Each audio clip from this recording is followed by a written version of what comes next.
జగన్ మావిగన్ వ్యాఖ్యలు కృష్ణా జిల్లా వైసీపీలో కలవరం సృష్టిస్తున్నాయా? కూటమి నేతలు సోషల్ మీడియాలో తమను టార్గెట్ చేస్తున్నారని టెన్షన్ పడుతున్నారు. రాజధానుల ప్రతిపాదనతో పోల్చితే మావిగన్ బెటరే అని ఎందుకు అంటున్నారు? ఏపీ రాజధానిపై జగన్ చేసిన మావిగన్ వ్యాఖ్యలు విజయవాడ, కృష్ణా జిల్లా వైసీపీ నేతలను ఒకంత టెన్షన్ పెడుతున్నట్లు రాజకీయ వర్గాల్లో చర్చ జరుగుతోంది. అమరావతికి చట్టబద్ధత బిల్లు లోక్సభ, రాజ్యసభ ఆమోదం సందర్భంగా జగన్ చేసిన కామెంట్స్ రాజకీయ వేడిని రాజేశాయి. మచిలీపట్నం, విజయవాడ, గుంటూరులోని హైవే ప్రాంతాన్ని కారిడార్గా తీసుకుని అభివృద్ధి చేయాలని ప్రతిపాదన పెట్టారు.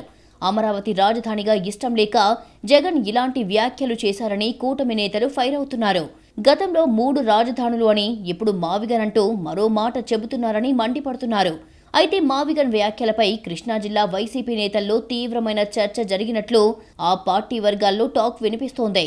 గతంలో 3 రాజధానుల ప్రతిపాదన విజయవాడకు చెందిన వైసీపీ ఎమ్మెల్యేలు, మంత్రులు, జిల్లా నేతలను ఇరకాటంలోకి నెట్టినట్లుగా చెబుతున్నారు. అమరావతికి వైసీపీ వ్యతిరేకమని, వారికి ఓటు వేయవద్దని టీడీపీ నేతలు అప్పట్లో గట్టిగా ప్రచారం చేశారని గుర్తు చేస్తున్నారు. ఇప్పుడు జగన్ మావిగన్ ప్రతిపాదన అంశం కూడా తమను ఇరుకున పెట్టేందుకు కూటమి నేతలు సోషల్ మీడియాలో ప్రచారం చేస్తున్నారని చెబుతున్నారు. కానీ జగన్ మావిగన్ వ్యాఖ్యల ప్రభావం తమపై పెద్దగా ఉండదని వారు చెబుతున్నట్లు సమాచారం.